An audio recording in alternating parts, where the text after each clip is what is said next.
नमस्कार, हिमाचल खबरों में आप सभी का स्वागत है और मैं हूं आपके साथ प्रियव्रत दीक्षित। बुलेटिन की शुरुआत करेंगे, लेकिन उससे पहले एक नजर सुर्खियों पर। हमीरपुर विधानसभा क्षेत्र के लंबलू में आयोजित जनसभा बीजेपी प्रत्याशी नरेंद्र ठाकुर ने किया संबोधित। कहा, बीजेपी ने किए सर्वाधिक विकास कार्य।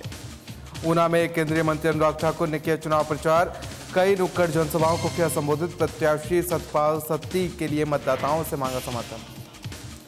सोलन में कांग्रेस ने डीजीपी की निष्पक्षता पर खड़े किए सवाल। चुनाव आयोग में की शिकायत। डीजीपी संजय कुंडू को ट्रांसफर करने की मांग। और सिरमौर के गिरिपार क्षेत्र में चल रही हाथी की प्रचंड लहर। जोरों पर चल रहा जन जागरण अभियान। लोगों को भड़काने वाली ताकतों का हो रहा है बेनकाब।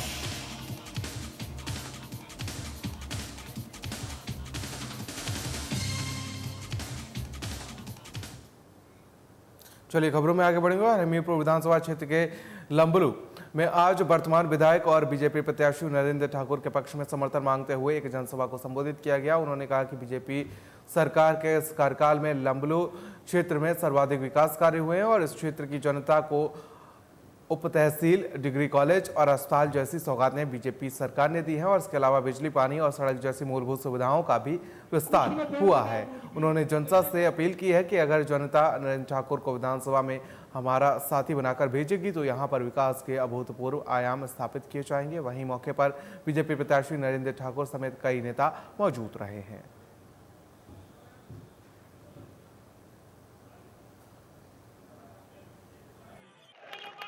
मुद्दों पर हम चर्चा के लिए कभी नहीं भागे और वो तो पूरे देश से भागे हुए हैं कांग्रेस के लोग। जवाब देते नहीं बनता है उनसे। जो मुद्दे उनकी सरकारों के खिलाफ हैं, जो पुराने, जो आज समाप्त नहीं हुए। और आज मुझे इस बात की खुशी है कि पूरा देश नरेंद्र भाई मोदी जी के नेतृत्व में जिस तरह से आगे बढ़ रहा है वो उनके लिए बहुत बड़ी परेशानी का सबब बना हुआ है। और आज मैं उनसे भी पूछता हूं कि आखिरकार जिन राज्यों में चुनाव हो रहे हैं, आपके प्रिय नेताजी आजकल यात्रा पर निकले हैं, उसकी वजह क्या है? क्या आपने योजनाबद्ध तरीके से उनको भेजा है या फिर आप लोगों को ऐसा लग रहा है कि उनकी ज़रूरत नहीं है, या ऐसा लग रहा है कि उनके आने से और ज़्यादा नुकसान होगा? जो भी परिस्थिति है वो स्पष्ट करने की स्थिति में है। और एक बड़ा दिलचस्प यहाँ पर हिमाचल प्रदेश में इन दिनों देखने को मिल रहा है। मैं अनेकों विधानसभा क्षेत्र में जा रहा हूँ, अभी तक कम से कम 7-8 लोग ऐसे मिल गए, ऐसे क्षेत्र मिल गए मुझे, जहाँ पर कांग्रेस के जो प्रत्याशी हैं वो यही कह रहे हैं। मंच पर जो संचालन करने वाला है उनको कह रहे हैं कि तुम ये बोलो कि ये भावी मुख्यमंत्री है। आपके इस जिले के अंतर्गत भी एक ऐसे हैं जो भावी मुख्यमंत्री का नारा लगाने की कोशिश कर रहे हैं। तो हिमाचल विधानसभा चुनाव में अब केवल 9 दिन का समय शेष रह गया और ऐसे में तमाम राजनीतिक दल अपनी अपनी तरफ से पूरा दमखम दिखाने में जुटे हुए हैं। और इसी कड़ी में केंद्रीय सूचना और प्रसारण मंत्री अनुराग ठाकुर ने ऊना सदर विधानसभा में पार्टी प्रत्याशी सतपाल सत्ती के लिए मतदाताओं से समर्थन मांगा है। वहीं अनुराग ने कई नुक्कड़ जनसभाओं को संबोधित किया है। साथ ही उन्होंने एक प्रेस ब्रीफिंग में डबल इंजन की सरकार के दम पर एक बार फिर से हिमाचल में चुनावी जीत दर्ज कर दोबारा सरकार बनाने का दावा किया है। उन्होंने कांग्रेस की गारंटी योजना में ओपीएस को शामिल करने पर कांग्रेस के गारंटी पत्र को फर्जी पत्र बताया और कांग्रेस द्वारा पूर्व में की गई घोषणाओं तक ही सीमित रहने का दावा किया है। भारतीय जनता पार्टी ने जो शानदार काम हिमाचल प्रदेश में किए हैं उसके कारण भाजपा फिर सत्ता में आएगी। केंद्र से लेकर प्रदेश तक भारतीय जनता पार्टी की डबल इंजन की सरकार की काम बोल रहा है, जो जनता का विकास और कल्याण करने का काम किया है, प्रदेश का चौमुखी विकास किया, यही भारतीय जनता पार्टी को वापस सत्ता में लाएगा। मोदी जी ने हिमाचल प्रदेश को अपना दूसरा घर माना है और हिमाचल के लोग तोहफे के तौर पर सरकार बनाकर मोदी जी को देंगे। सर, कांग्रेस ये कह रही है कि केवल मोदी के सहारे ही भारतीय जनता पार्टी है, जयराम सरकार के कोई कारण नहीं है। कांग्रेस के पास ना सहारा है, हमारे पास तो सहारा योजना भी है जो लोगों की मदद करती है। कांग्रेस जिस स्थिति में है, चारों के चारों राज्यों में उनकी सरकारें नहीं बन पाई, चाहे उत्तर प्रदेश, उत्तराखंड, मणिपुर, गोवा, यहाँ भारतीय जनता पार्टी की वापस सरकारें बनी थी और अब फिर हिमाचल और उत्तराखंड में भी कमल खिलने की तैयारी है। वहीं बीजेपी के राष्ट्रीय प्रवक्ता नलिन कोहली ने प्रेस कॉन्फ्रेंस की और कहा कि कल सोलन में ऐतिहासिक ठोडो मैदान में प्रधानमंत्री नरेंद्र मोदी की रैली ऐतिहासिक होगी। उन्होंने कहा कि केंद्र और प्रदेश सरकार की कई कल्याणकारी योजनाओं का हर वर्ग को लाभ मिला है। और वहीं नलिन कोहली ने कहा कि उज्ज्वला योजना, हिमकेयर योजना सहित अनेकों जन कल्याणकारी योजनाओं से गरीब तबके को लाभ मिल रहा है और निश्चित तौर पर हिमाचल में सरकार मिशन रिपीट करेगी। साथ ही उन्होंने बताया कि कांग्रेस तो वादा करने में विश्वास करती है, उसे पूरा करने का कोई प्लान कांग्रेस के पास नहीं होता है।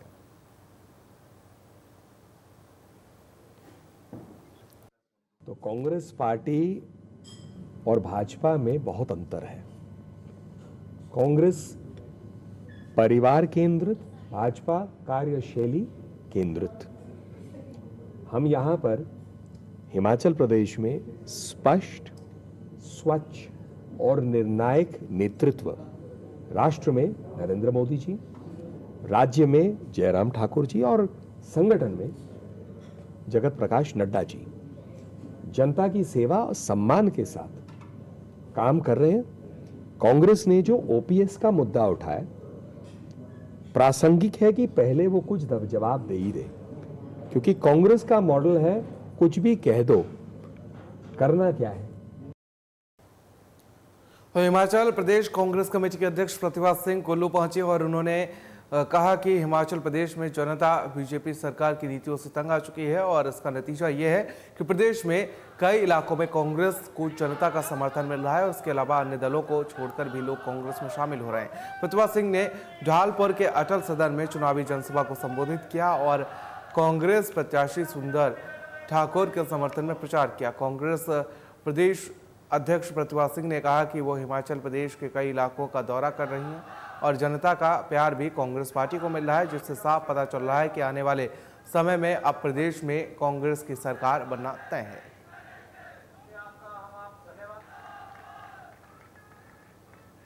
तो कुल्लू से खबर है जहां पर आपको बता दें कि कांग्रेस प्रदेश अध्यक्ष प्रतिभा सिंह पहुंची और उन्होंने बीजेपी सरकार पर जमकर निशाना साधा और साथ ही उन्होंने हिमाचल प्रदेश में आगामी विधानसभा चुनाव में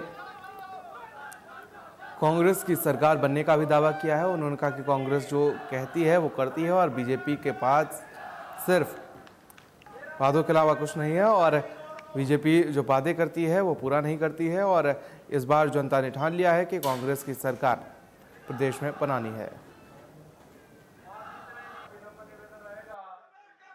भारी समर्थन हमारे को कांग्रेस पार्टी के लिए मिल रहा है, बल्कि भाजपा के भी बहुत तादाद में लोग उनको छोड़कर कांग्रेस में शामिल हो रहे हैं। जगह जगह मुझे जाने का मौका मिला, हर जगह में बहुत से उनके लीडर लोग भी, उनके वर्कर भी आकर उन्होंने कांग्रेस को ज्वाइन किया। आपने भी मंच पे देखा कितने लोग आए, किनका हमने यहाँ पर समर्थन किया।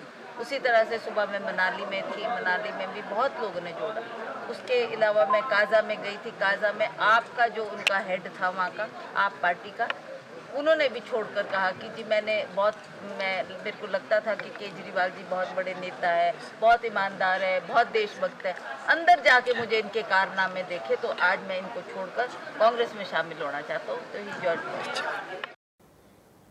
तो हिमाचल प्रदेश विधानसभा चुनाव से पहले कांग्रेस पार्टी ने पुलिस महानिदेशक संजय कुंडू के खिलाफ चुनाव आयोग में शिकायत दर्ज की है। कांग्रेस लीगल सेल के इलेक्शन कोऑर्डिनेटर प्रशांत शर्मा ने अपनी शिकायत में संजय कुंडू की निष्पक्षता पर सवाल खड़े किए हैं। हिमाचल कांग्रेस की ओर से शिकायत में कहा गया है कि बीजेपी संजय कुंडू इससे पहले सितंबर 2019 से मई 2020 तक मुख्यमंत्री जयराम ठाकुर के प्रिंसिपल सेक्रेटरी रहे और ऐसे में उनकी मुख्यमंत्री के साथ काफ़ी नज़दीकियां हैं। साथ ही पेपर लीक मामले में भी कांग्रेस पार्टी ने संजय कुंडू की भूमिका पर सवाल खड़े किए थे और कल शाम शिमला में पत्रकार वार्ता को संबोधित करते हुए हिमाचल कांग्रेस लीगल सेल के इलेक्शन कोऑर्डिनेटर प्रशांत शर्मा ने कहा कि संजय कुंडू हिमाचल प्रदेश में विधानसभा चुनाव को प्रभावित कर सकते हैं। ऐसे में उन्होंने चुनाव आयोग से मांग की है कि रिप्रेजेंटेशन ऑफ पीपल्स एक्ट 1951 के सेक्शन 28A के तहत चुनाव आयोग कार्रवाई करते हुए संजय कुंडू को प्रदेश से बाहर ट्रांसफर करे।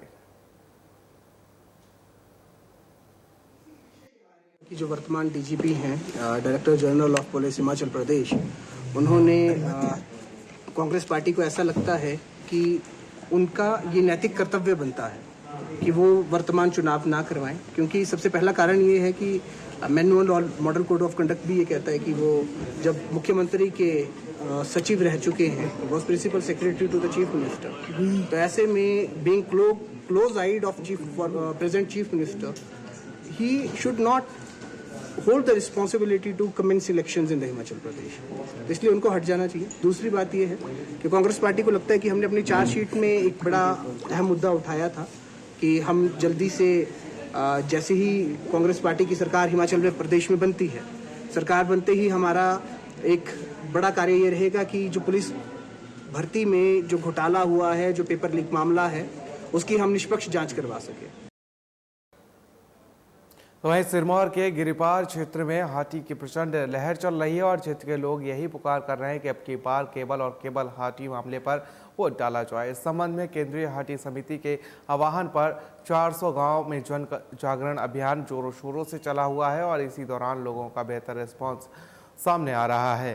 साथ ही लोगों को भड़काने वाली ताकतें बेनकाब हो रही हैं और लोग सवाल उठा रहे हैं कि हाथी आंदोलन के दौरान छाती पीटकर समर्थन देने वाले कांग्रेस के दिग्गज नेता हाथियों के साथ क्यों खड़े नहीं हैं। हाथी विकास मंच के अध्यक्ष प्रदीप सिंह सिंगटा और मुख्य प्रवक्ता डॉक्टर रमेश सिंगटा ने कहा कि हाथी समुदाय को 55 सालों में पहली बार न्याय मिला है और यह न्याय केंद्र सरकार ने जनजातीय दर्जे के रूप में प्रदान किया है।